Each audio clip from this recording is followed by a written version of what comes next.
네, 반갑습니다. 경제지표 스토리텔링에서 진행하는 파생시장은 지금 10월 3주차 내용은요. 제목이 상하단 제한 범위, 그러니까 상단과 하단이 제한되는 그 조건 속에서 외국인의 사냥터가 변화되고 있다. 근데 이제 이번 주 금요일 10월 21일로 미국의 옵션 만기 1이 종료되게 됐고 대형주가 급등하면서 상방 베팅 투기 자금이 승리를 거두게 됐죠.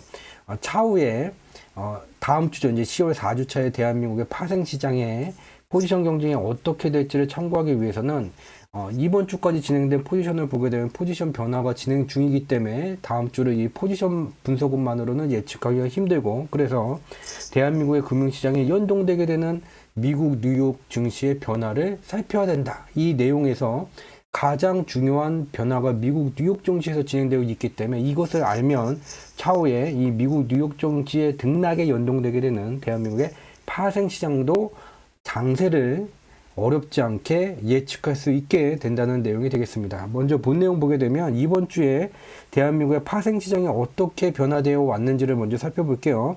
월요일 날이었어요. 10월 17일 월요일에는 외국인이 대한민국에 선물을 매수를 했어요. 대한민국에는 주식시장이라고 말하는 현물과 선물 그리고 옵션이라는 게 존재를 하게 돼요.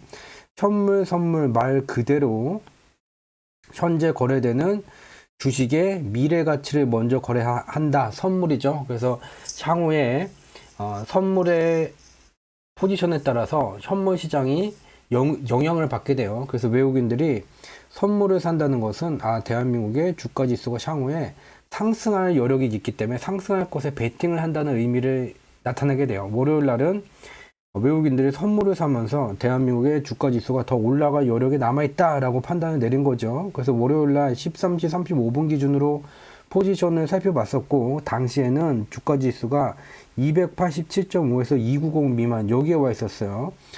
여기에 콜옵션, 풋옵션이라는 게 존재를 하게 돼요. 콜옵션은 상승하면 돈 벌겠다, 풋옵션은 하락하면 돈 벌겠다예요. 근데 여기 개인의 포지션을 좀 봐야 되겠죠. 외국인은 늘 개인의 포지션을 사냥하기 때문이죠. 그래서 개인의 포지션을 보게 되면 현재 주가 지수는 여기 있는데 향후에 주가 지수가 4번으로 명기한 275에서 305 미만으로 상승하면 돈을 벌겠다고 돈을 걸어놨고, 또 밑으로는 3번으로 표기한 이러한 구간에 내려오게 되면 돈을 벌겠다고 걸어놨어요. 파생시장에서는 이 개인이 돈을 번다는 것은 외국인과 국내 기관이 깡통을 쳐야 되죠. 그럼 말이 되지 않는 일이에요. 그렇기 때문에 개인이 이와 같이 위와 아래에 돈을 벌겠다고 베팅을 해놨기 때문에 외국인과 국내 기관은 돈을 들여서 이 구간으로 지수를 옮겨가지를 않기 때문에 역설적으로 상단과 하단이 개인 포지션에 의해서 제한되는 구조가 되어 있었고, 현재 월요일 날에는 이와 같이 주가 지수가 상방으로 더 이동할 수 있는 여력이 남아 있었던 거죠. 그렇기 때문에 선물을 샀던 거예요. 화요일 날 보게 되면 외국인이 갑자기 선물을 팔아요. 선물을 판다는 건 뭐? 대한민국의 주가 지수 자체가 향후에 더 올라가기는 힘들 거야. 왜? 아까 봤었죠? 개인이 상단과 하단을 막아놨는데 선물을 안 썼다는 건 주가 지수 자체가 이 상단 범위에 가까워졌기 때문이겠지라는 것을 이 수급만 봐도 알 수 있게 되는 거죠. 확인해 봐야 되겠죠. 화요일날 14시 51분 기준으로 주가 지수는 이 292.5에서 295 미만 구간에 와 있었고, 개인의 포지션이 상단을 제한한 이 구간에 가까워지게 됐던 거죠. 그렇기 때문에 외국인은 향후에 조금 더 상승할 수는 있게 되겠지만 지금 수준서부터는 추가 상승하지 못할 곳에 베팅을 하게 되면서 선물을 매도하기 시작한 거죠. 그리고 이제 수요일 날 장 마감 기준으로 보게 되면 외국인이 선물을 또 팔았죠. 그러면 화요일 날은 그 상단 수준에 가까워졌으니까 지금은 그 상단 수준에 더 가까워졌기 때문에 선물을 팔았겠구나라는 걸 짐작해 볼 수 있게 되죠. 19일날 장마감 기준으로 보게 되면 주가 지수가 290에서 292.5 미만 구간에 오게 됐고, 또 개인이 여기까지 지수가 올라가면 돈을 벌겠다는 콜옵션의 매수 포지션을 292.5 밑에까지 내려왔어요. 그렇기 때문에 상단이 더 제한됐죠. 그러니까 외국인은 여기서부터는 주가 지수가 가지 못한다, 선물을 판 거예요. 그리고 밑으로 보게 되면 이와 같이 하락하면 돈을 벌겠다는 게 풋옵션인데 개인들은 여기까지 지수가 내려오지 않는다에 베팅을 하게 되면서 외국인이 늘상 즐겨서 사냥하게 되는 외국인의 사냥터가 만들어지게 됐어요. 외국인은 늘 개인의 파란 숫자를 사냥하게 돼요.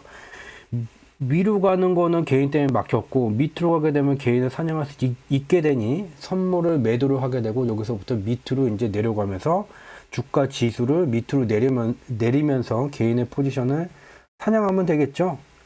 자, 목요일 날이 됐어요. 보게 되면 이제 이 구간에 대한 어저께 2902였는데 그 밑에 구간으로 287.5 밑에 구간으로 내리면서 이 하방에 있는 개인의 파란 숫자를 사냥하는 사냥이 본격적으로 시작되게 됩니다. 금요일 날 보게 되면 10월 21일 금요일 날 미국에 이제 미국 옵션 만기가 열리기 전에 대한민국 장이 마치게 되죠.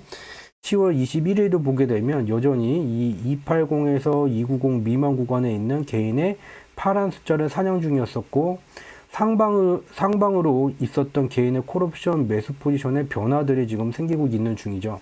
그래서 좀 지우고선 보게 되면 저번 주 금요일날 포지션 기준으로 보게 되면 285 여기 구간까지 내려가서 개인의 파란 숫자를 사냥할 수 있고, 상방으로는 287.5에서 295 밑에 구간 여기가 콜옵션 개인의 콜옵션이 어떻게 변화되는지에 따라서 지수가 다음 주에 또 상방으로 올라갈 수 있는 여지도 만들어져 있어요. 즉 지난주 금요일 10월 21일 대한민국의 파생시장 장 마감 기준으로 보게 되면 하방으로 내려가서 개인의 파란 숫자를 사냥할 수 있고, 또 다음 주에 10월 4주차에 287.5 그 위의 구간이 어떻게 변화되는지에 따라서 상방으로 갈 수 있는, 밑으로 갈 수도 있고 위로 갈 수도 있는, 그렇지만 금요일날 포지션 기준으로는 밑으로 내려가기 쉬운 조건을 지금 갖추고 있다는 거예요.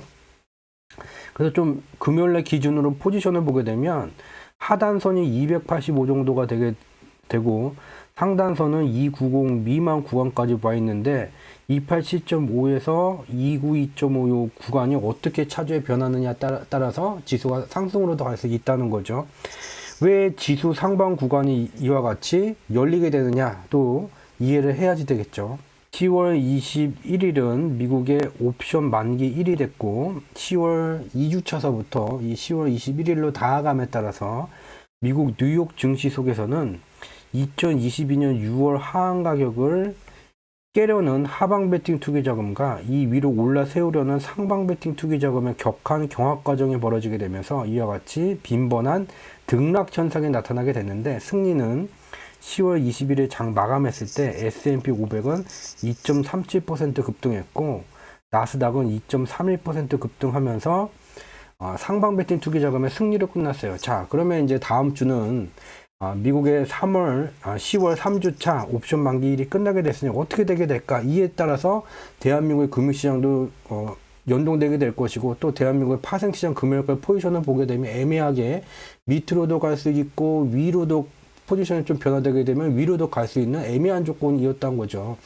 그래서 다음 주에 대한민국의 파생시장이 어떻게 될지를 보기 위해서는 결국은 미국 증시가 10월 21일로 마감된 10월 옵션 만기일 이후에 어떤 조건이 펼쳐지게 될 것이냐를 이해할 수 있어야 된다는 거죠.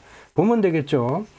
글로벌 금융시장에 하방 베팅 투기 자금이 많아지게 되면 옵션 지수가 파란 선을 향해서 상승하게 되고, 하방 베팅이 커졌으니 주식시장은 하락하고, 주가가 하락했다는 것은 안전자산에 대한 투자 매력이 증가됐기 때문에 미 국채 가격이 상승하게 돼요.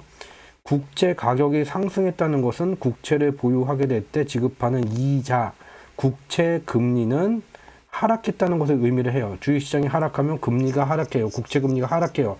언론에서는 국채 금리가 상승했기 때문에 주식시장이 하락했다고 자꾸 말하지만, 지금까지 주식시장이 상승하면 채권시장 하락, 주식시장이 하락하면 채권시장 상승, 즉 주식시장이 상승하면 채권금리가 상승, 주식시장이 하락하면 채권금리가 하락, 주식시장과 채권금리는 같이 연동되어 왔었죠. 단 한 번도 최근의 사례를 빼고는 채권금리가 상승했기 때문에 주식시장이 상승한 적이 없었어요. 그것을 우리는 반드시 기억해야 되겠고, 어떠한 것도 공정한 언론을 보도하는 뉴스 보도가 100% 진실만을 말하지 않는 세상을 우리는 살아가고 있다는 것을 반드시 기억해야지 되겠습니다.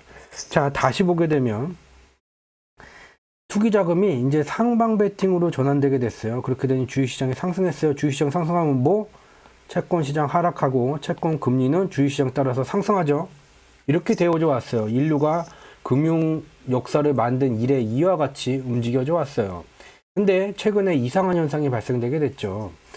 투기 자금이 하방 베팅으로 옮겨갔어요. 그러면 뭐예요? 주식시장이 빠졌죠?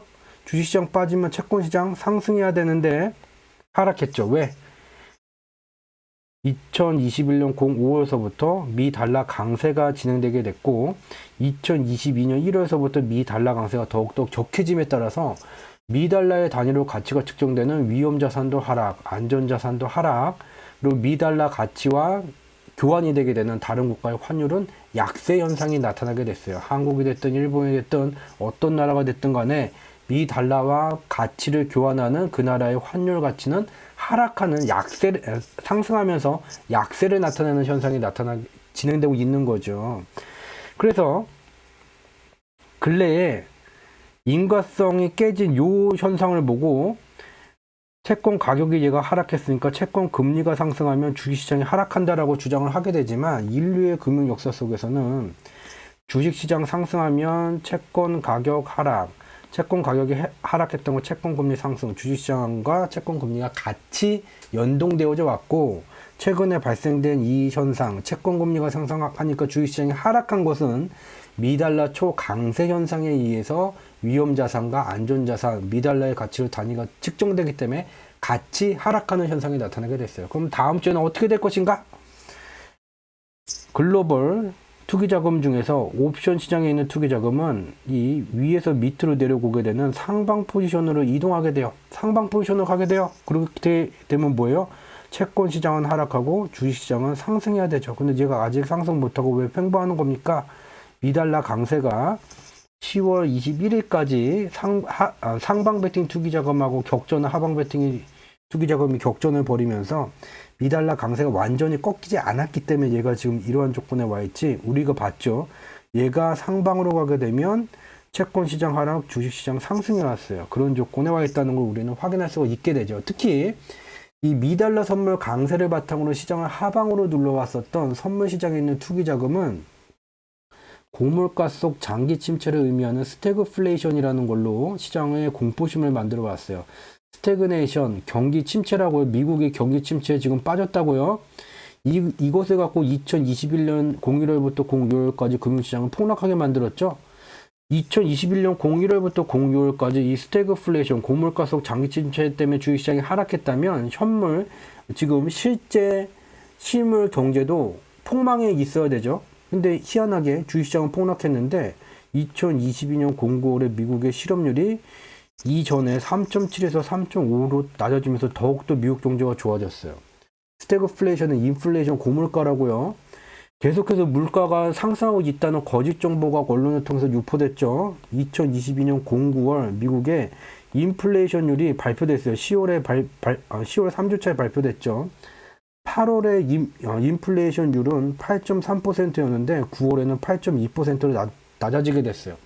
이게 지금 고물가가 악화되는 겁니까? 하락하게 되는 겁니까? 더 이상 고물가가 악화되지 않는다는 거죠. 즉 스태그플레이션으로 금융시장을 2022년 1월부터 6월까지 폭락하게 만들었는데 스태그플레이션이 존재하지 않는다는 거죠. 존재하지 않는 시장을 무리하게 밑으로 뺐어요. 그렇게 되니까 옵션 시장의 투기 자금이 하방 포지션에서 빠져나와서 상방 포지션으로 이동했고, 그렇게 되면 채권 시장이 빠지고 주식 시장이 상승할 조건이라는 것을 우리는 알 수가 있게 되는 거죠. 이러한 변화가 다음 주서부터 이제 미국 금융시장에서 더욱더 강화될 것이고, 이에 연동되어서 대한민국의 파생시장도 이 위에 지금 287.5 위의 구간의 포지션들이 변화가 되게 되면서 일시적으로는 밑으로 더 내려가게 되면서 285 구간까지 내려가서 개인의 파란 숫자를 사냥할 수는 있게 되지만 위의 포지션 쪽으로 점진적으로 이동할 그런 조건이 갖춰지고 있다라는 것을 우리는 확인할 수가 있게 됩니다. 이와 같이 단순하게 선물 옵션 시장을 포지션이나 아니면 다른 지표로 분석을 할 수도 있지만, 그보다는 대한민국의 금융시장이 연동되는 것이 미국이고, 미국의 금융시장이 어떠한 조건에 와 있는지를 숫자로 표현된 경제지표, 금융지표에 원인과 결과 분석을 통해서 미리 알 수가 있다는 점을 잊지 말고 기억을 해야지 되겠습니다. 여기서 오늘 준비한 내용은 마치도록 하겠습니다. 행복 가득한 시간 되시기 바랍니다. 고맙습니다.